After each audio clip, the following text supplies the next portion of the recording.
Welcome to 99 TV legal. నేను Lakshmi. NCERT 8వ తరగతి పాఠ్యాంశంలో న్యాయ వ్యవస్థలో అవినీతి అనే అంశాన్ని చేర్చడంపై దేశవ్యాప్తంగా పెద్ద చర్చే మొదలైంది. ఈ విషయం సూటిగా సుప్రీంకోర్టు దృష్టికి వెళ్లడంతో పరిస్థితి మరింత సీరియస్ గా మారింది.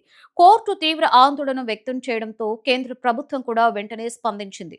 పాఠ్యాంశంలో ఉన్న కొన్ని భాగాలను తొలగించేందుకు నిర్ణయం తీసుకున్నట్లు ఉన్నత స్థాయి వర్గాలు చెబుతాయి. అసలు ఇలాంటి విషయం ఈ తరగతి స్థాయిలో ఈ విధంగా రాయవలసింది కాదని, దాని బదులు స్ఫూర్తిదాయకమైన విలువలను పెంపొందించే విషయాలను ఇవ్వవలసిందని కేంద్రం భావించినట్లు సమాచారం. ఈ నేపథ్యంలో విచారణ సందర్భంగా సుప్రీంకోర్టు ఈ అంశంపై కాస్త గట్టిగానే స్పందించింది. న్యాయ వ్యవస్థపై పిల్లల్లో నెగిటివ్ అభిప్రాయం ఏర్పడేలా పాఠ్యాంశం ఉంటే అది సరైన పద్ధతి కాదని అభిప్రాయం వ్యక్తమైంది. న్యాయవాదులు, న్యాయమూర్తులందరినీ ఈ వ్యవహారం కలవరానికి గురి చేసిందని కోర్టు వ్యాఖ్యానించింది.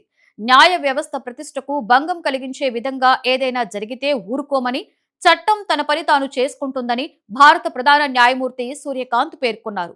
కొన్ని రోజులు వేచి చూడండి, దీనిపై నేను సుమోటోగా విచారణ చేపడతాను అని కూడా స్పష్టం చేశారు. అంటే కోర్టు ఈ విషయాన్ని చిన్నగా తీసుకోవడం లేదన్నమాట.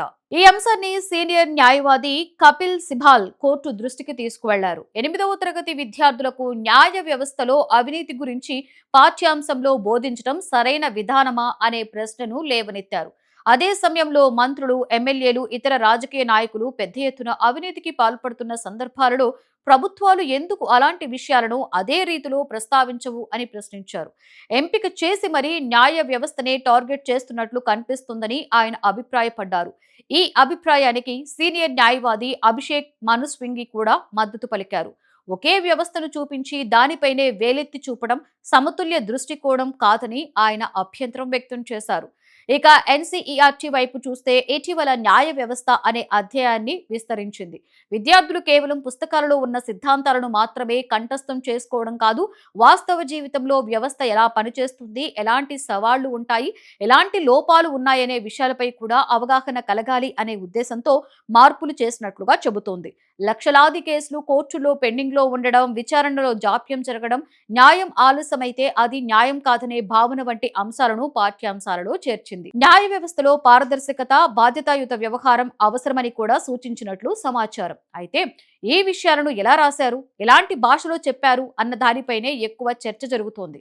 13-14 పిల్లల మనసుల్లో న్యాయ వ్యవస్థపై నెగిటివ్ ఇమేజ్ పడేలా ఉంటే అది సరైన విధానం కాదని కొందరు వాదిస్తున్నారు. న్యాయ వ్యవస్థ అంటే ప్రజలకు చివరి ఆశ్రయం. ఎవరికైనా అన్యాయం జరిగితే చివరికి కోర్టునే ఆశ్రయిస్తారు. అలాంటి వ్యవస్థపై చిన్న వయసులోనే అనుమానం పెంచితే అది భవిష్యత్తులో ప్రజాస్వామ్య వ్యవస్థపైనే ప్రభావం చూపుతుంది అనే ఆందోళన ఉంది.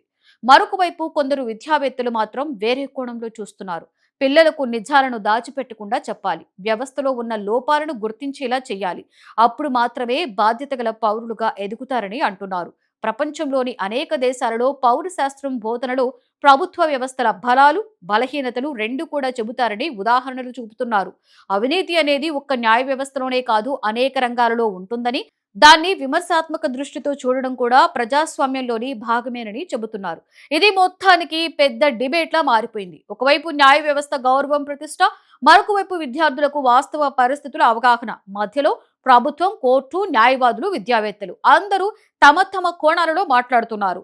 కేంద్రం పాఠ్యాంశంలోని భాగాలను తొలగించే దిశగా అడుగులు వేస్తుండగా కోర్టు కూడా దీనిపై సుమోటో విచారణకు సిద్ధమవుతోంది.